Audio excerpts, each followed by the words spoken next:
Our last presentation, the last presentation of the evening, is Bill Doggett.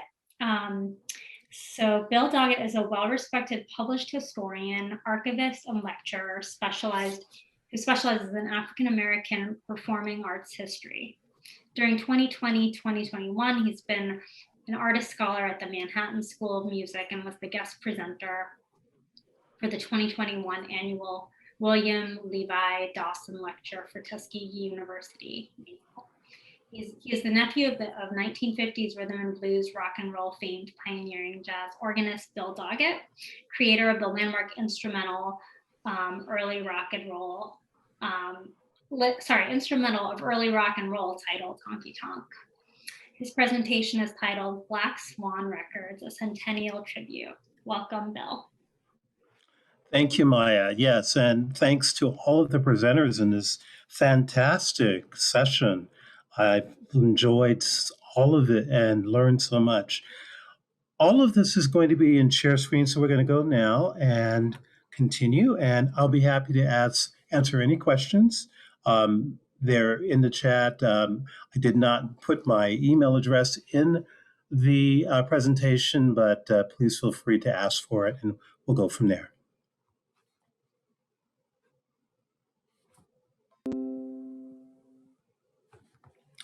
Today's presentation is tribute to the 100th anniversary of Black Swan Records, the nation's second Black-owned entrepreneurial experiment in the young recorded sound industry, is sourced from my February 2021 Manhattan School of Music Artist Scholar 1.5-hour presentation. Today's 20-minute edit begins with the Great Migration.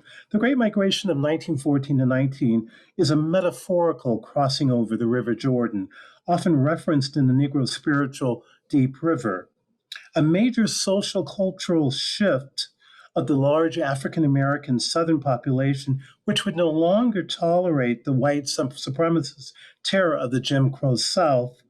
Blacks moved en masse to northern cities in search of work and a better life.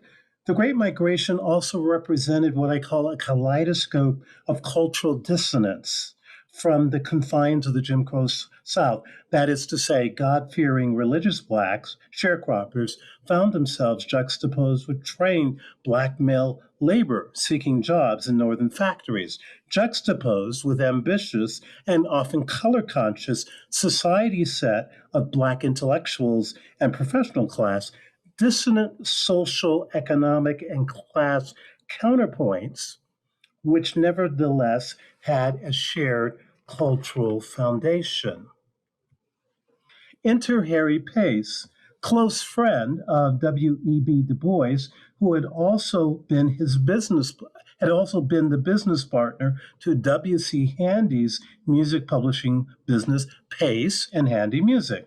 Pace, one of the leading Black businessmen and entrepreneurs of his day, would affirm and celebrate the idea of Black culture and Black talent by creating a record company in 1921 Harlem known as Black Swan Records, a product of the Harry Pace Phonograph Corporation. Pace, a visionary businessman who epitomized what W.E.B. Du Bois called the talented tenth, the talented Black elite, anointed representatives of the race at the turn of the 20th century, observed the dawn of the recording business and its seeming prohibition of recording Black artists, with the rare exceptions of Williams and Walker, the Dinwiddie Colored Quartet, and George W. Johnson.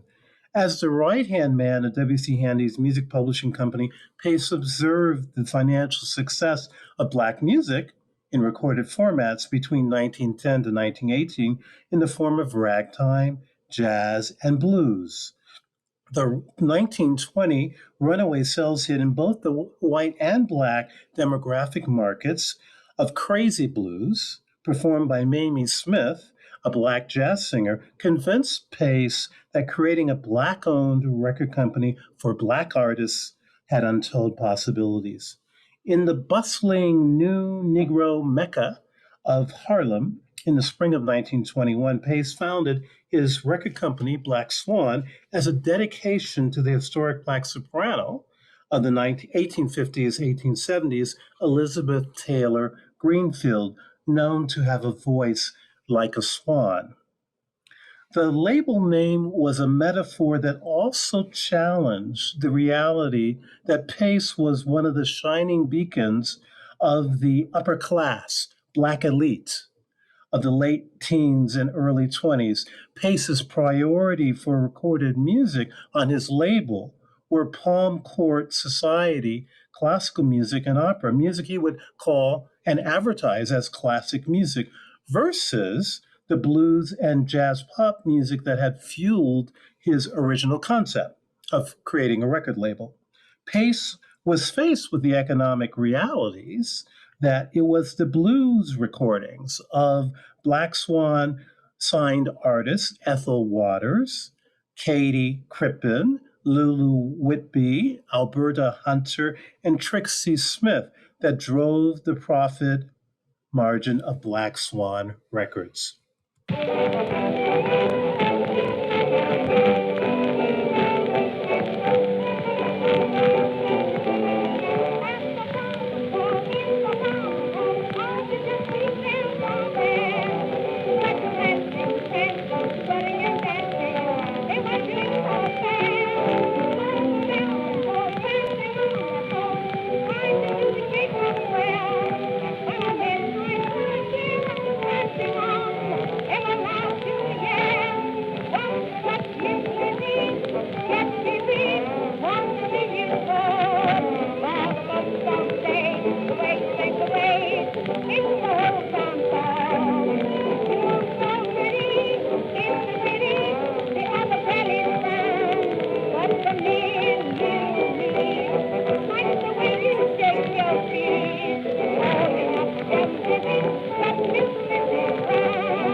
Taken from their employment with the W.C. Handy and Pace Music Publishing Company, the young Fletcher Henderson, whose father was a prominent Atlanta educator and socialite, and the young composer William Grant Still, Pace created the buzz and the opportunity for Black talent with priority placed on classically trained, emerging, aspiring Black singers and musicians.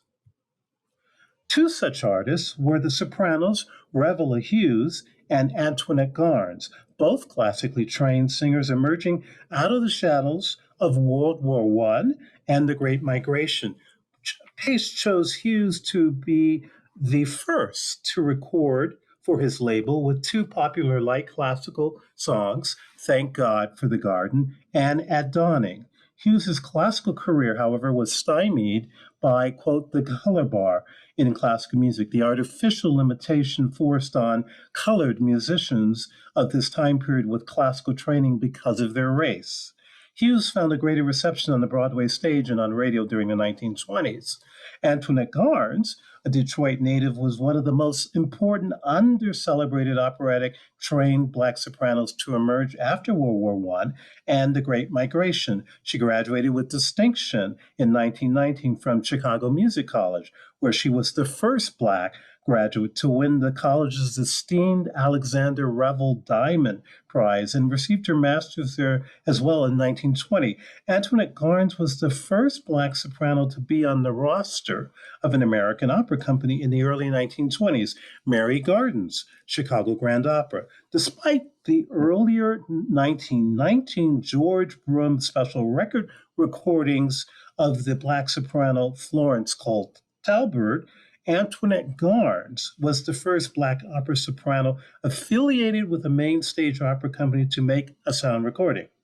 Inspired by the legacy of the great Ciceretta Joyner Jones, the revered and legend soprano of the turn of the 20th century, it is Garns, Antoinette Garns, who realized the dream denied Ciceretta Jones, the dream being to make a sound recording, as well as the dream to be a Black woman celebrated and embraced as an opera singer in a performing arts world that prioritized race and skin color first over artistic excellence. In our combined sample, we will listen to an excerpt from Thank God for the Garden with Reveille Hughes and an excerpt of Cara Nome, the famous aria from Rigoletto, with the Black Swan Symphony Orchestra that she's accompanied by, which is conducted by the young composer and Black Swan label music director, William Grant Still.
Although Pace prioritized the music and performers of a decidedly upper class and Black intellectual racial uplift orientation, the idea of racial uplift extended to the affirmation of Black cultural traditions such as the Negro spirituals, with a focus on the classically trained male or female voice. Enter, on our left, C. Carol Clark, a wonderful baritone active in the 19 teens through the mid 1920s, a gorgeous baritone tessitura. His recording of Nobody Knows the Troubles I've Seen, which precedes by 4 years that of the contemporaneous young bass, Paul Robeson, is absolutely luminous.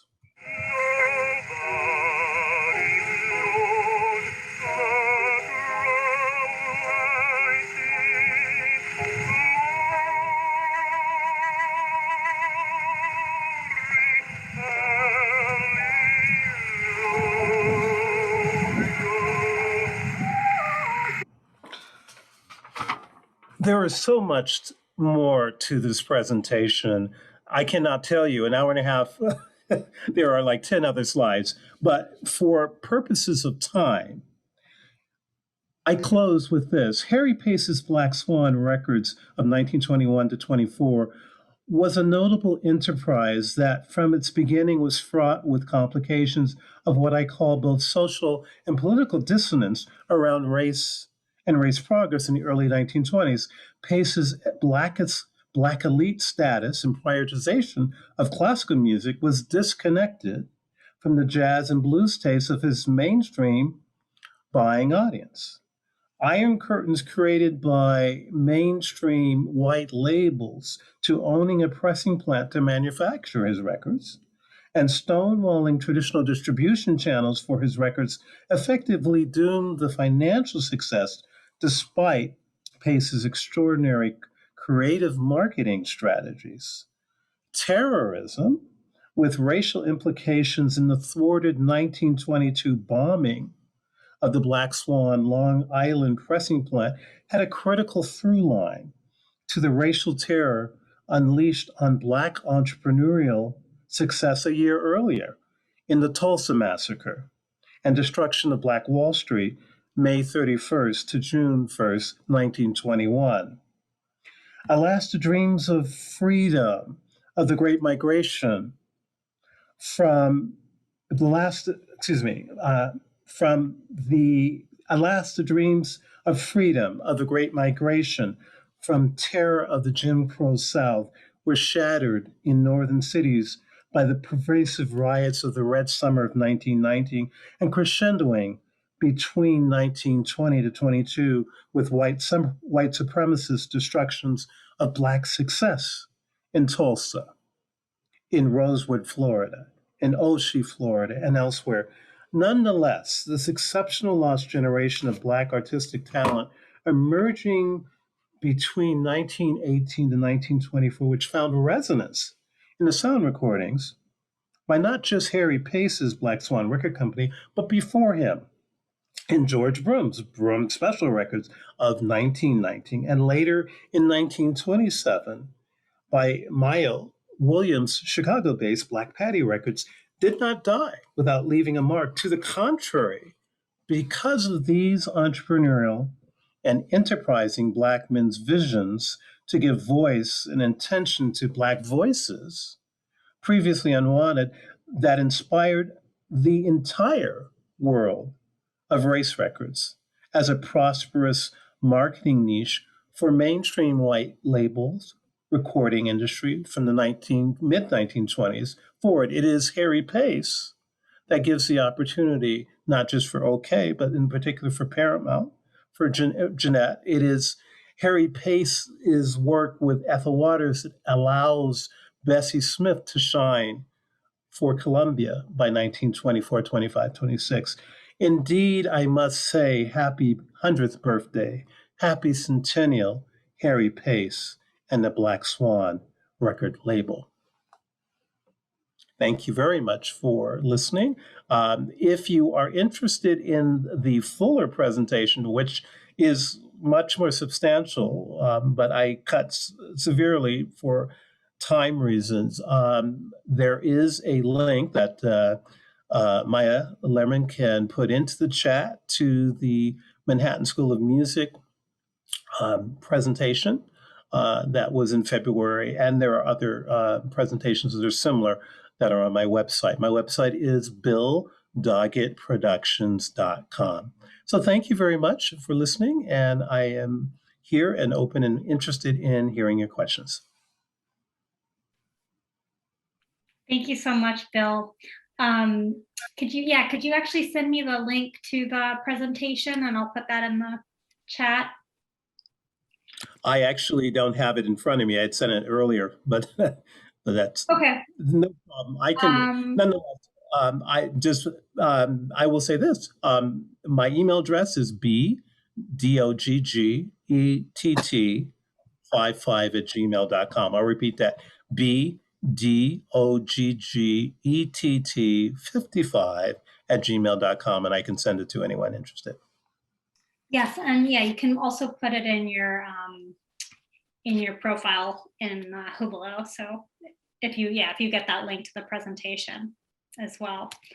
I'm seeing a lot of great comments, but not a lot of questions. People loved the sound recordings, and a lot of people were unaware of Black Swan's background and classical catalog.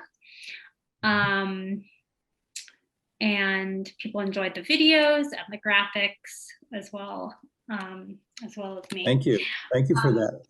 Please ask away. I can respond. There's a lot more to talk about.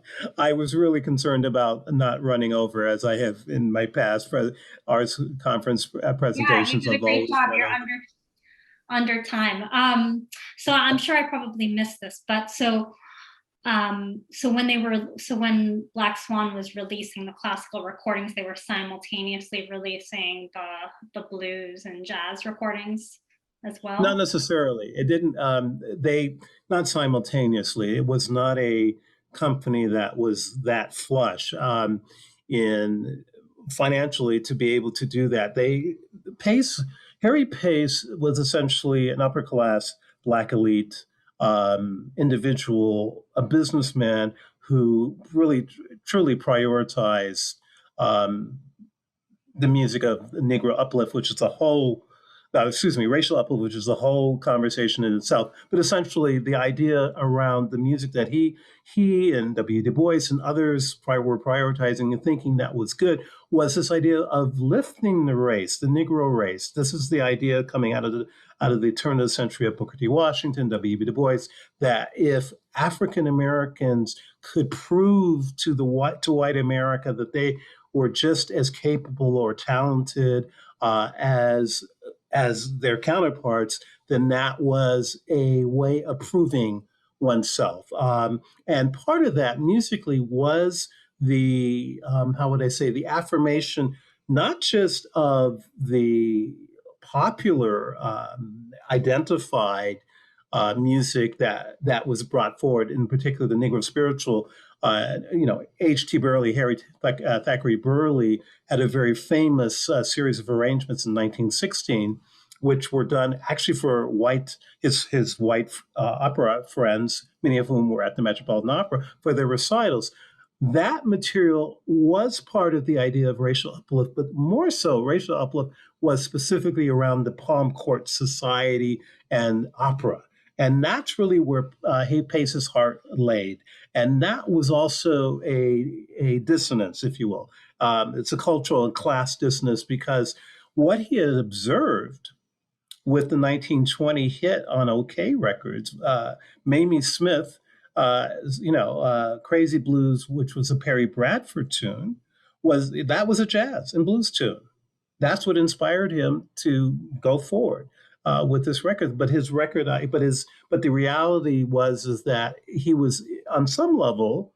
I think in all the readings I've done and the conversations around Harry Pace and the Black Swan record company, the challenge was is that he wanted to do a record company that would embrace blackness culturally and black artists, but he didn't really he understood that this blues and jazz thing was the intro, but he couldn't fully wrap his mind around that this was the driving force as opposed to what he ideally wanted. And then, of course, the key piece is that Harry Pace is in Harlem. Harlem is bustling, beginning to bustle, but especially bustling by 1924, 25, 26. But he's there in essentially 1920, 21, 22, 23. This is a very difficult time period in American cultural and political history. This is the time right after the end of World War I. This is the time of the Great Migration where there was a dissonance of this transition of all of these African Americans into northern cities, which were predominantly white, which did not necessarily greet them or embrace them. So, the Red Summer of 1919. That's before the dawn of Black Swan Records. That was a huge national event. This was also the time of how would I say, the reemergence of the Ku Klux Klan. Rosewood in Florida is in 1920. Tulsa is in 1921. You have East St. Louis in 1919. So you've got a lot of this response, this negative pushback to Black success, Black finance, or Black freedom, Black independence. Which is that's a whole symposium in itself. So Harry Pace was really brave in many ways, in my opinion. And he had a great vision. And I understood that, but there were complications. In particular, the fact, this is very important, that it's not talked about enough, the fact that once he got access to a pressing plant in Long Island, the fact that a competitor delivering coal had planted a bomb in one of the coal deliveries. There were two coal deliveries on one particular day in 1922, and one of them had such a powerful bomb that if the worker who was about to shovel that into the furnace to melt down for shellac had not discovered it, the entire building or block would have been destroyed. Now, that is a statement of racial terror as well. And the fact that, Pace's entry into a business which was, predominantly white was also not welcome.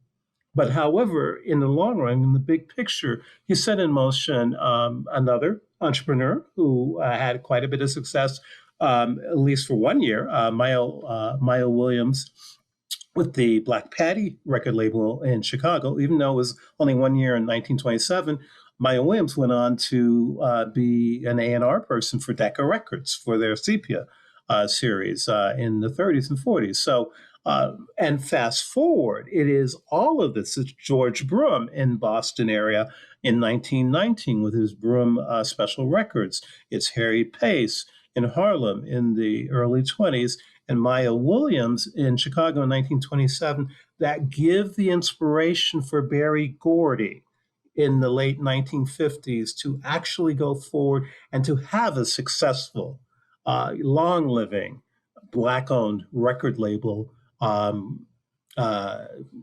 inspired by these earlier examples and all about the affirmation of Black talent and Black excellence in the performing arts.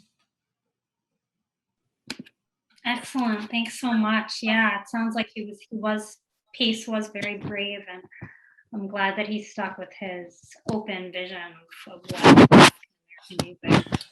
Yeah, there's a huge amount. This present, trust me, there's a whole section on William Grant Still, but I didn't want to go over. But I think one of the beauties of what I did present today is to give a really good foundational idea for this presentation done in person post-pandemic, because it's quite visual as well as audio. There's a lot more to this, so I'm grateful. I'm glad to have been able to do this. Sure, I'm sure.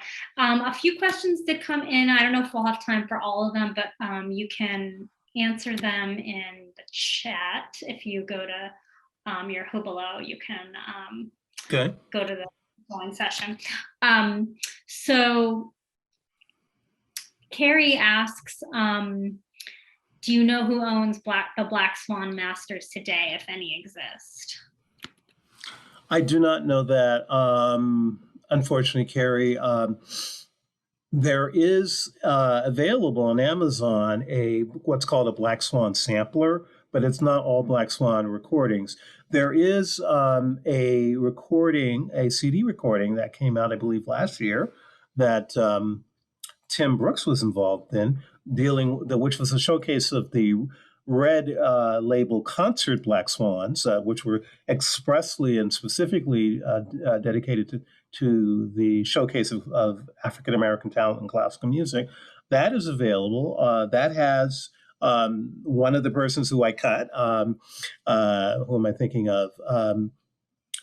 I'm sorry, I'm having a senior moment here. That has several people that I cut, but features Roland Hayes and Nathaniel Dett and Florence Cole Talbert. I think Antoinette Garns is one of her, or both of her recordings are on there.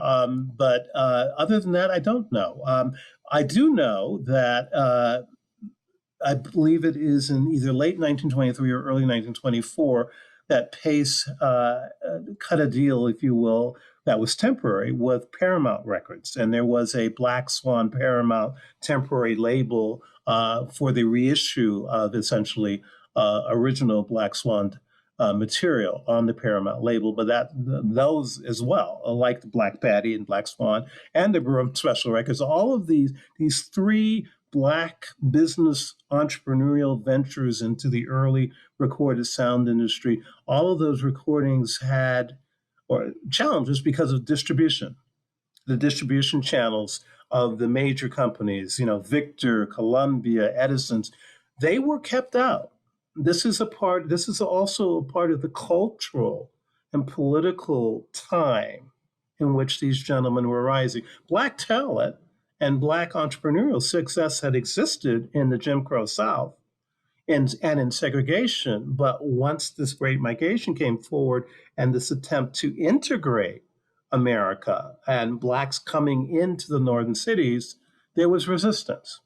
So that is a tragedy of history. But the upside, the flip side, is the fact that they were able to put enough monies together and enough partners together to at least start the ball rolling. Definitely, definitely. So I think we just have time for one more. A couple of people, Brenda Nelson Strauss and Jerry Minkoff, asked about they weren't familiar with the story of the bombing of the record plant. Yes. Yeah. So they just wanted to... yes. The bombing of the attempted bombing of the record plant. Pace was really revolutionary. And in fact, how do I say this directly? He was prevented from having a record manufacturing plant until he cut a deal with the white owner of the becoming defunct record label or running out of business record label, Olympic Records. And it was the Olympic Records Long Island. It was, essentially, it was originally the Olympics record label pressing manufacturing plant that he was using.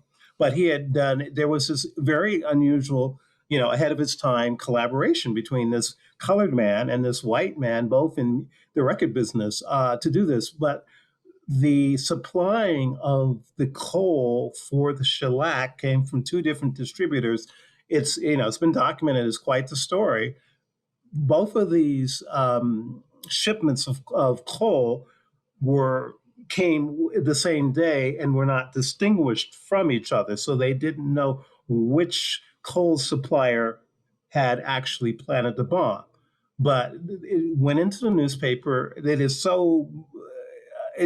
such a statement of providence that whoever the worker was who was, organizing this shoveling of the coal into the furnace, discovered that this little bomb, which looked little and innocent, was in fact, sent to, I guess, New York bomb squads or whatever. They came to the story should be more correctly that the bomb was left there, and those, the police authorities, bomb squad authorities came. The bomb was so well done, it would have not just, damaged that plant, it would have leveled the whole block. So someone was very intentional. We don't know, but it was, it is part of this whole era of racial terror, essentially. Because it is 1922, and what were we commemorating this year, later this month? Is the 100th anniversary of the Tulsa Race Massacre, which was the whole-scale obliteration of a Black successful town full of hairy paces, if you will, in Oklahoma, that was completely obliterated. And that was in 1921. The bombing attempt of the Black Swan record plant was I believe, in the spring of 1922. So, yeah, it's quite a... how we got over. That's a very famous gospel and civil rights movement song of associated with Mahalia Jackson, and I use it in a more metaphorical sense. How we got over, how we got from slavery and Jim Crow through the Great Migration north to Harlem, Chicago, East St. Louis, and survived is really a testament. It really is. So, Amen. Yes. Thank you so much, Bill. you're very, my So much. pleasure. This was My pleasure. a great presentation, and I encourage people to, ask more questions. There's lounge where people can engage more. There's chat with Bill and any of the other presenters as well. So I just want to thank our whole cultural history panel. Really great presentations. I learned so much. I'm looking forward to learning more and delving into all of these topics. So thanks everyone for sticking it out to the end of the first full day of Ars Conference. Hope everyone enjoys their evening and enjoys the rest of the conference.